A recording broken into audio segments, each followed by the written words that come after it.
Friends, hello. In 1973, workers were repairing a road in the old city center of Akko. It's located in northern Israel. And, as is often the case, in one spot the ground collapsed, creating a hole, and the workers saw an underground room, more precisely, a huge hall, a hall of perfect proportions, and called it the Beautiful Hall. And so, thanks to a coincidence, thanks to the builders, the well-preserved parts of the quarter and the hospitaller castle from the Crusader era in the Holy Land were discovered.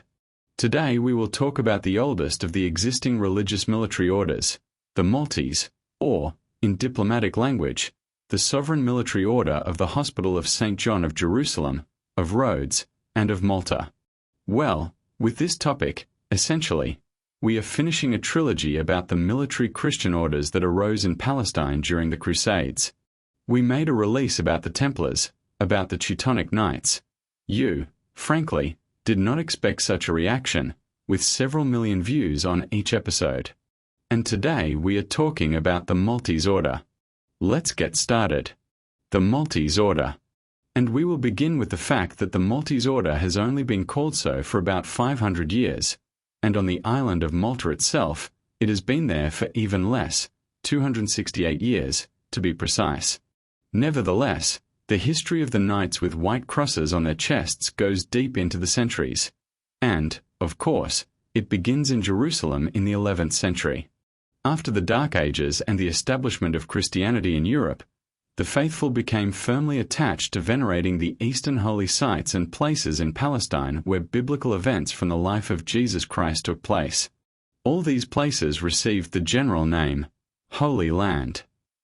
And already in the 3rd and 4th centuries, Christians began to undertake pilgrimages to these lands. For them, in general, these lands were as distant as, say, South America or, even more distant, the Moon. It was simply incomprehensible where it was located. Pilgrims started bringing various relics from the Holy Land, fragments of relics, objects associated with figures from the Holy Scriptures. All this was wildly popular. Naturally, the journey to the Holy Land was dangerous and difficult, and Palestine long remained under Arab-Muslim control. And those few pilgrims who managed to reach the place, what did they need? Rest, food, and treatment, often. And by the early 7th century, Pope Gregory the Great sent his envoy to Jerusalem to build a hospital, so that this hospital would serve to heal pilgrims, Christian pilgrims. In 800 AD, Emperor Charlemagne expanded this hospital, but 200 years later, the Fatimid Caliph al-Hakim, known as the Mad, destroyed the church of the Holy Sepulchre built by Constantine the Great, as well as the hospital. He destroyed most Christian buildings in Jerusalem. Contemporary writers noted that, at the end of his life, God punished him. And after 12 years, the Caliph went out one night to meditate on the hills near Cairo and never returned. During the search, his donkey and blooded clothes were found. What happened to him remains unknown. This is all legend, but in practice, Christians restored their holy sites by the mid-11th century. Constantine Monomachus rebuilt the Church of the Holy Sepulchre in 1048, and at around the same time, merchants from the Italian city republic of Amalfi, see where it's located on the map, built a new hospice for sick pilgrims near the Church of John the Baptist, with the help of Benedictine monks. Its abbot was Gerard, or Gerard, most likely a Catalan, possibly Gerard de Thorn. He is considered the first head of the Brotherhood of the Knights of St. John, which was called why? Because of the heavenly patron of the order, John the Baptist, hence the name, Order of St. John. At that time, monks were subordinate to the Patriarch of Jerusalem, and their activities were respected by Muslims, who generally did not interfere with them. And here, a small digression is needed. Modern words that we know, hospital and the English hospitality, are cognates. The idea of protecting and caring for a guest far from home is exactly what the monks did. It is believed that one of the first hot dishes in history was fried meat, also known as shashlik. Its history began in those distant times when humans learned to make fire. Over many centuries, the technology of cooking was improved, soldiers and hunters invented roasting meat on ramrods. Those are the rods used for cleaning muskets. Amalfi merchants brought the image of a white 8-point cross to the east. It appears on the flag of the Amalfi Republic.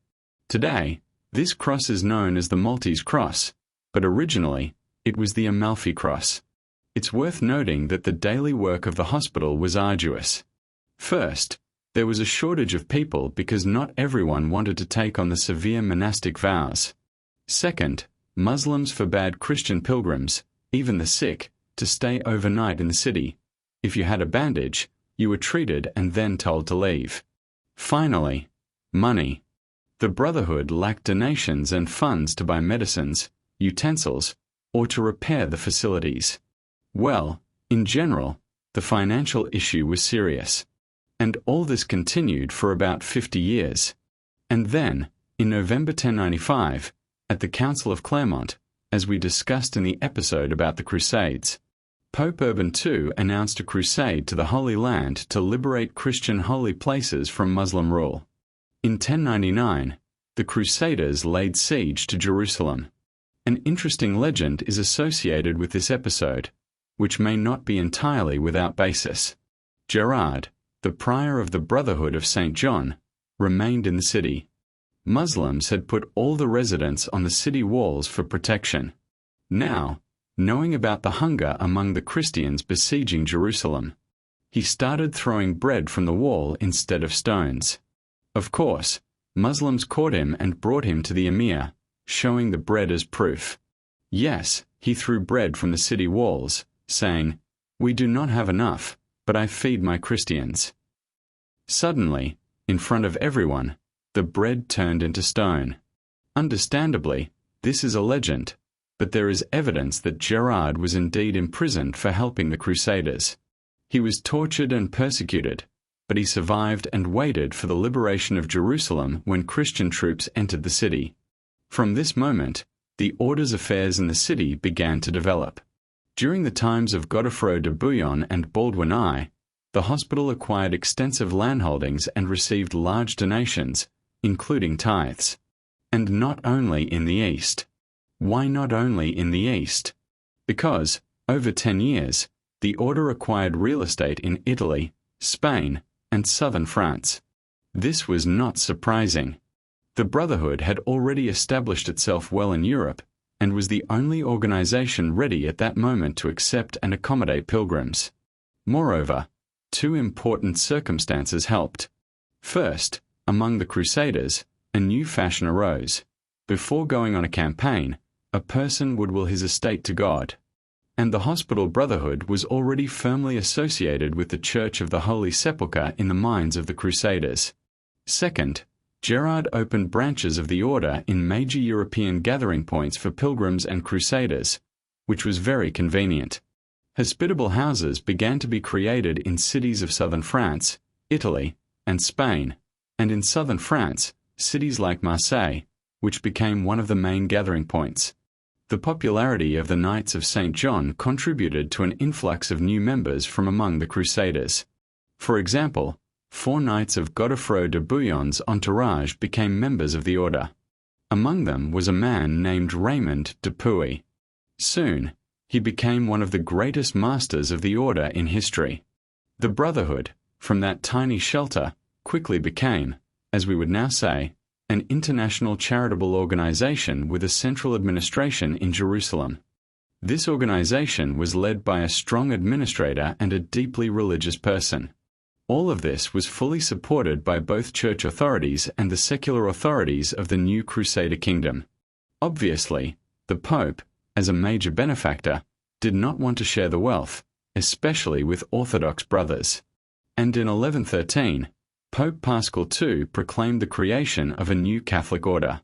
The Pope confirmed the status of Gerard de Thorn's Brotherhood as an independent organization with the right to elect its own leader. But the organization was subordinate only to Rome, i.e., to the Holy See. And what is very important, he affirmed the right of the order to own lands and property. And this was not only in Palestine, as we already know, but also in Europe. And he defined this right as eternal. Father Gerard died at a very advanced age in 1120, and later, for his deeds and sanctity, he was canonized by the Church. An interesting myth exists that all the top administrators, all the masters of the order, lived very long lives because they drank some secret pills. They had some medicine known only to them. Indeed, many great masters were noted for their longevity. Raymond de Puy, his successor, was not a monk but rather a brave warrior. He managed the order for 40 years and became, in fact, its first great master. It was Raymond who created the military wing and finally formed the structure that would survive for centuries. Under him, the Brotherhood received its official name. And you might ask, why was it necessary to turn peaceful monks into warriors? After all, the monks' main duty was to care for the sick and the poor travelers. However, after the conquest of Jerusalem and the establishment of numerous Crusader possessions in Palestine and Syria, as is clear, there was quite a lot of unrest.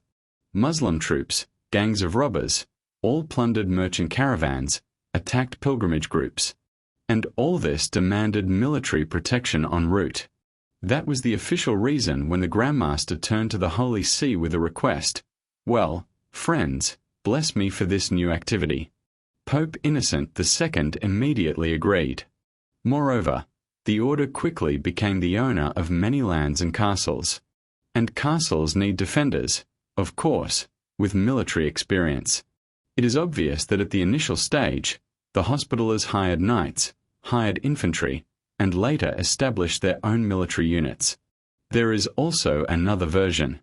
In 1118, 8 knights, participants of the First Crusade, created a brotherhood serving the temple of the Lord of the Gate. 10 years later, it was officially recognized as the Order of the Temple, and its members became known as Templars or Templars. Their initial task was precisely to protect pilgrims on their way to the holy places. Knights who had to choose between brotherhoods preferred to defend the Holy Sepulchre with sword rather than care for the sick. And the Hospitallers, well, they had no choice but to keep up with the times and give the same opportunity. If you haven't watched the episode about the Templars, check it out on our channel. One of our most popular episodes. Naturally, 2 military orders, created at the same time, in the same place, with similar functions, similar rights, were fierce rivals in the struggle for influence, new members, donations, and lands. This rivalry lasted for 200 years, until the disbandment of the Templar Order in 1312. And the Hospitallers began rapidly expanding. Young nobles from all over Europe joined the order. Raymond de Puy divided the order into 7 subdivisions or longues: Provençal, Auvergnat, French, Italian, Aragonese, German, and English. The order was governed by a single master elected for life and a council of senior knights. The statutes of the order enshrined 3 main monastic vows: poverty, chastity, and obedience. Interestingly, caring for the needy, initially the core activity of the First Brothers, by the 12th century documents of the order, was no longer mentioned. Members of the order were forbidden to leave it under penalty of excommunication, which was another plus in the competition with opponents. They were divided into 3 categories: serving brothers, warrior brothers, and priest brothers. Membership was limited to noble, legally born Christians, unmarried, free of debts and other obligations, at least 13 years old. It is from this period that the aristocratic Catholic character of the order began to take shape, which later significantly complicated the process of accepting new members. But at that time, who thought about it, when each knight had his own castle, almost each had his heraldry and his shield. By the 1130s, the order's emblem was formed, the characteristic 8-point white cross on a black background. For the Templars, it was a red cross on a white background. For the Teutonic Knights, it was black. By the mid-12th century, the Hospitallers had become a powerful force in Asia Minor and Europe and were completely independent of local secular authorities. Their European possessions extended from Portugal to Bohemia. Only in the Holy Land did the order have 140 settlements, and more than 30 fortified points and castles. This was, in fact, a mini-state in itself. The activities of the Hospitallers eventually evolved from purely religious service into a significant military and political force, especially as their influence and territorial holdings expanded across the Mediterranean and Europe.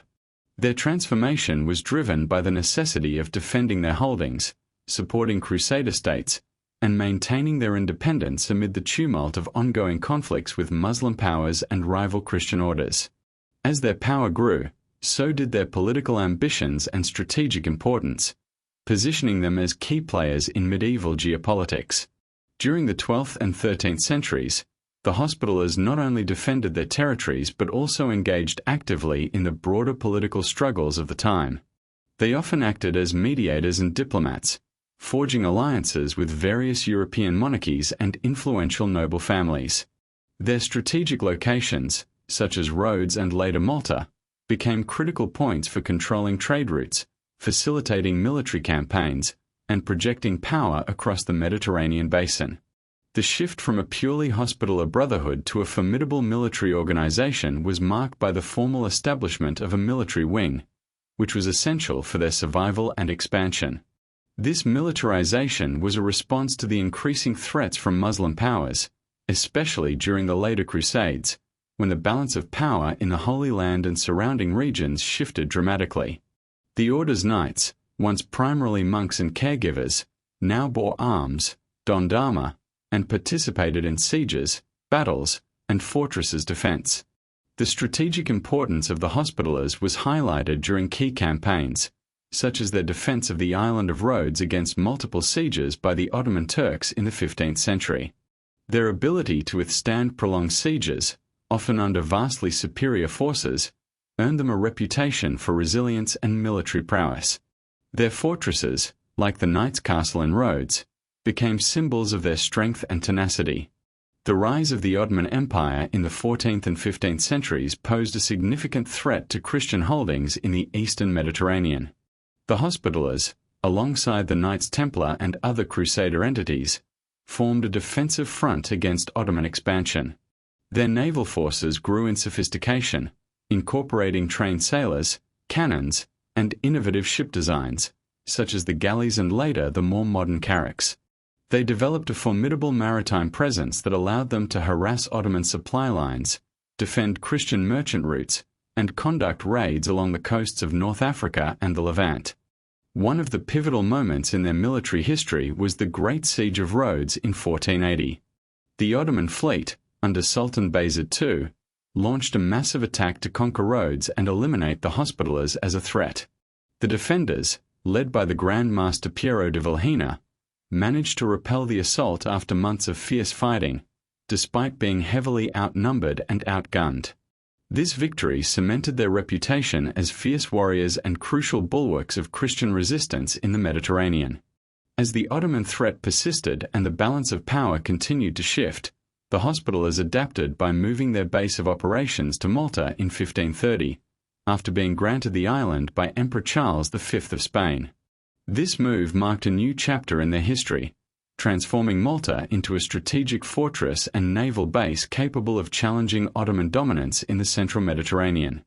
Their fortifications, including the famous Fort St. Angelo and the capital city of Valletta, became key points in defending Europe from Ottoman expansion. The famous Siege of Malta in 1565 was a decisive confrontation that further elevated the Order's legendary status. The Ottoman Empire, under Sultan Suleiman the Magnificent, assembled a massive force, estimated at over 30,000 troops and a fleet of more than 200 ships, to crush the Knights and capture the island. The defenders, numbering around 7,000, including the Knights, local Maltese, and some volunteers, withstood a months-long siege characterized by relentless artillery bombardments, assaults, and desperate fighting. The defenders' resilience, strategic ingenuity, and determination ultimately forced the Ottomans to retreat, marking one of the most significant Christian victories of the era. This victory not only bolstered the prestige of the Hospitallers but also served as a rallying point for Christian Europe, inspiring further military campaigns against the Ottomans and their allies. It also underscored the importance of fortified naval bases in controlling the Mediterranean and protecting Christian Europe from Muslim expansion. Throughout the 16th and 17th centuries, the order continued to develop its military and naval capabilities, establishing a network of fortresses along the coasts of North Africa, Greece, and the Levant. Their navy played a crucial role in the wars against Ottoman forces and in safeguarding Mediterranean trade routes. The Knights also engaged in piracy, privateering, and diplomatic negotiations to maintain their influence and territorial holdings. However, the decline of their military dominance became apparent in the later centuries, especially with the rise of powerful nation-states and new naval powers like Spain, France, and England. The advent of gunpowder artillery, changing warfare tactics, and political shifts in Europe diminished the strategic significance of their fortresses and naval bases. By the 18th century, their once mighty order was in decline, facing financial difficulties, internal disputes, and loss of territories. Despite this decline, the Hospitallers remained committed to their core mission, providing medical aid, caring for the sick and the poor, and supporting Christian communities. Their hospitals in Malta, such as the famous Hospital of the Knights in Valletta, became renowned for their medical services, training, and humanitarian work. They pioneered advancements in medicine, surgery, and hospital management, which influenced broader European practices. In the 19th century, the order transitioned from a military and territorial organization to a mainly charitable and humanitarian one, aligning with modern notions of international aid and medical assistance. Their influence expanded beyond the Mediterranean, establishing hospitals, clinics, and charitable projects worldwide. Their diplomatic status was recognized officially, and they gained sovereignty-like privileges, including issuing passports, maintaining diplomatic relations, and operating as a sovereign entity under international law. Today, the Sovereign Military Order of Malta continues its humanitarian work, providing medical aid, disaster relief, and social assistance across the globe. Although it no longer possesses territorial holdings like Rhodes or Malta, its historical legacy as a military, religious, and charitable order remains influential. Their historical role as defenders of Christendom, pioneers of medical innovation, and symbols of resilience and faith continue to inspire and shape their ongoing mission in the modern world. The evolution of the Hospitallers from a primarily religious brotherhood into a formidable military and political entity marked a significant transformation in medieval history. Their strategic repositioning, territorial expansion, and military engagements made them not only guardians of Christian interests but also key players shaping the geopolitical landscape of the Mediterranean and beyond. Throughout the 13th and 14th centuries, their influence extended across vast regions, from the Aegean and North Africa to the heart of Europe, exemplifying their adaptability and resilience in an era marked by relentless warfare and shifting alliances. One of the most notable aspects of the Hospitallers' rise was their strategic utilization of fortifications and naval power. Their key strongholds, such as Rhodes and later Malta, became impregnable bases that allowed them to project power over the Mediterranean Sea. The construction of these fortresses involved sophisticated military architecture, combining offensive and defensive features designed to withstand sieges and repel attackers. Their castles and city walls, especially in Rhodes, were masterpieces of medieval engineering, featuring multiple layers of defense, thick walls, and strategic vantage points.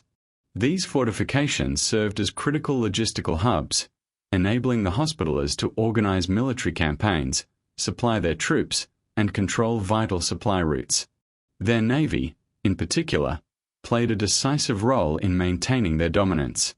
The Hospitallers developed a formidable maritime force capable of conducting raids, intercepting enemy ships, and defending their territories from Ottoman and Barbary pirates.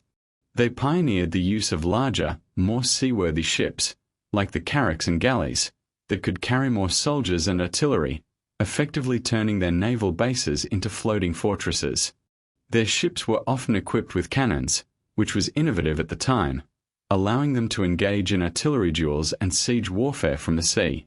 This naval capability was crucial during the numerous conflicts with Ottoman forces, especially during the long sieges and battles along the coastlines of North Africa and the Levant. A turning point in the hospital's military history was the defense of Rhodes in 1480. Sultan Bayezid II assembled a massive fleet and army to conquer the island, aiming to eliminate the Knights once and for all. The defenders, led by Grand Master Piero de Vilhena, managed to repel the Ottoman invasion after a protracted and intense siege. Their success was attributed to their formidable fortifications, tactical ingenuity, and the morale of their troops. This victory reinforced their reputation as resilient warriors and established Rhodes as a bastion of Christian resistance in the eastern Mediterranean for decades. Following their success in Rhodes, the hospital's strategic importance grew, prompting them to seek a new base of operations after the Ottoman Empire's continued expansion threatened their existence. In 1530, Emperor Charles V of Spain granted them the island of Malta, which became their new stronghold. The move was both strategic and symbolic. Malta's central location in the Mediterranean allowed the Knights to continue their mission to defend Christendom and control vital maritime routes. Their fortifications on Malta, including the famous Fort St. Angelo and the city of Valletta, built later, became key military and naval centers, capable of challenging Ottoman dominance in the region. The Great Siege of Malta in 1565 was a defining moment that solidified their legendary status. The Ottoman Sultan Suleiman the Magnificent aimed to completely conquer Malta, viewing it as a crucial stepping stone to further expansion into Europe. The siege lasted from May to September and involved over 30,000 Ottoman troops and a large fleet. The defenders, numbering about 7,000, including knights, local Maltese, and volunteers, mounted a desperate, well-organized resistance. They used their formidable fortifications, innovative artillery tactics, and sheer determination to withstand months of relentless assault. Despite being vastly outnumbered, they inflicted significant losses on the Ottomans and ultimately forced the besiegers to retreat. The victory was celebrated across Europe as a miraculous defense of Christendom and a turning point in the struggle against Ottoman expansion. The victory at Malta boosted the morale and prestige of the Knights and made them symbols of Christian resilience. Their leadership, especially under Grand Master Jean Parasot de la Valette, who directed the defense, became legendary. The fortresses and city defenses they built after the siege, most notably Valletta, were designed to withstand future attacks, and their strategic location continued to serve as a naval base and fortress for the next centuries. In the subsequent decades, the Knights continued to expand their military and diplomatic activities. They established a network of fortresses and outposts along North Africa's coast, such as Tripoli, Gafsa, and other strategic points, aimed at controlling piracy and protecting Christian shipping. Their naval expeditions targeted Barbary pirates and Ottoman ships, disrupting their supply lines and asserting their dominance in the Western Mediterranean. They also engaged in occasional raids into Muslim territories, employing guerrilla tactics and naval bombardments to weaken enemy positions. However, changes in warfare technology and the political landscape gradually diminished their military supremacy. The advent of large, heavily armed ships with cannons, such as the galleon, and the rise of powerful nation-states like Spain, France, and England, reduced the strategic importance of the Knights' fortresses.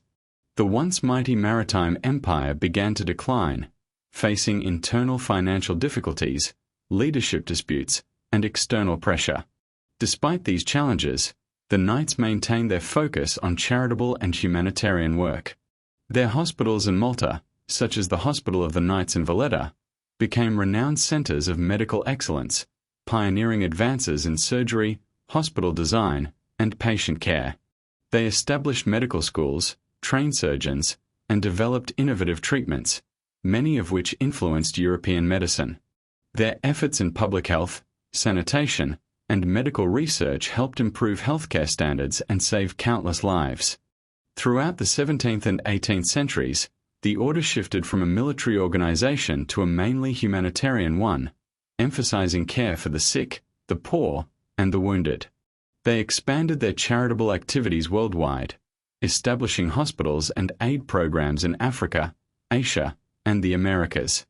Their recognition as a sovereign entity persisted, and they maintained diplomatic relations with numerous countries, issuing passports and conducting official diplomatic missions, which reinforced their independence and international status. Despite losing their territorial possessions in the Holy Land, Rhodes, and Malta by the late 18th century, the Knights adapted by transforming into a primarily humanitarian organization. Their influence remained substantial, especially in the fields of medicine and charity, and their legacy as defenders of Christianity and pioneers of medical aid persisted through centuries. Today, the Sovereign Military Order of Malta continues its mission worldwide, providing medical aid, disaster relief, and humanitarian assistance in over 120 countries, maintaining its status as a unique sovereign entity with a long, storied history rooted in resilience, faith, and service. The transformation of the Hospitallers from a religious hospice into a powerful military and political order was driven by the demands of the Crusades, regional conflicts, and the need to defend their territories against Muslim powers and rival Christian orders. Their evolution involved adopting martial discipline, establishing fortified bases, and forging alliances, which enabled them to project influence far beyond their original charitable mission. This shift was crucial for their survival and growth, making them key players in the geopolitical struggles of medieval Europe and the Mediterranean. Initially founded as a hospital to care for pilgrims and the sick in Jerusalem, the Hospitallers gradually took on a militarized role as the threat from Muslim forces increased. Their first significant step toward becoming a military order was the adoption of a monastic military rule, combining religious vows with martial training. This dual identity allowed them to serve both as caregivers and warriors, which became essential as the crusading movement intensified. Their strategic development included establishing strongholds in key locations such as Rhodes, which they seized in 1309 after their original base in Jerusalem and later in Acre fell to Muslim forces. Rhodes became their headquarters, and they fortified it extensively, transforming it into a formidable fortress city. The construction of massive walls, citadels, and defensive towers made Rhodes a virtually impregnable bastion in the eastern Mediterranean. These fortifications were designed to withstand sieges and allowed the Hospitallers to control vital maritime routes and serve as a staging ground for their military campaigns. The military aspect of the Hospitallers was further reinforced by the development of a dedicated naval force. Recognizing the importance of control over sea lanes, they built a fleet of ships capable of defending their territories, attacking enemy vessels, and conducting raids along the North African coast and the Ottoman-controlled territories. Their naval prowess was critical in repelling Ottoman and Barbary pirate attacks and maintaining their influence across the Mediterranean. A key turning point was the successful defense of Rhodes against multiple Ottoman sieges, notably in 1480. The Ottomans, under Sultan Bayezid II, assembled a vast army and fleet to conquer Rhodes and eliminate the Knights.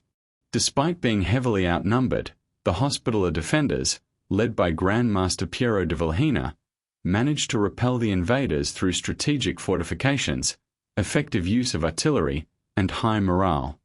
This victory cemented their reputation as resilient and skilled fighters, and it allowed them to maintain their control over Rhodes for nearly 2 centuries. In 1522, after nearly a century of holding Rhodes, the Hospitallers faced another major challenge when the Ottoman Empire, now under Sultan Suleiman the Magnificent, besieged the island again. This time, after a prolonged and difficult siege, the Knights capitulated due to dwindling supplies and the overwhelming Ottoman forces. The loss of Rhodes was a blow, but it prompted them to seek a new strategic base. In 1530, Charles V of Spain granted the Knights the island of Malta, which became their new stronghold. Malta's central location in the Mediterranean was ideal for controlling sea routes and defending Christian Europe from Ottoman expansion. The Knights quickly fortified the island, building new defences, harbours, and military structures, including the famous Fort St. Angelo and later, the city of Valletta. Their naval forces continued to play a vital role in Mediterranean politics, engaging Ottoman fleets and pirates, and supporting Christian allies. The Battle of Malta in 1565 marked the zenith of their military efforts. The Ottoman Empire, under Sultan Suleiman, launched a massive assault aiming to conquer Malta and eliminate the knights once and for all. The siege lasted several months, with the defenders, numbering around 7,000 including knights, Maltese militia, and volunteers, fiercely resisting a much larger Ottoman force. Their strategic use of fortifications, artillery, and internal defences, combined with their determination, resulted in a significant victory for the knights. The Ottomans were forced to retreat, and the victory became legendary across Europe, symbolizing Christian resilience. Following this triumph, the Hospitallers continued to strengthen Malta's defences and expand their naval capabilities. They established a network of forts along North African coasts, such as Tripoli and Gafsa, to disrupt Ottoman and pirate activities and safeguard maritime trade. Their naval campaigns aimed to patrol Mediterranean waters, defend Christian shipping, and project power against Muslim adversaries. Throughout the 17th and 18th centuries, the Order's military influence gradually waned due to technological advances in warfare and shifting political alliances. The rise of powerful nation-states with formidable navies, such as Spain, France, and England, diminished the strategic importance of their fortresses and naval bases. Despite this decline, the Knights remained active in humanitarian and medical fields, establishing hospitals and charitable organizations that reflected their enduring commitment to service. Today, the Sovereign Military Order of Malta continues its humanitarian mission globally, focusing on medical aid, disaster relief, and social services.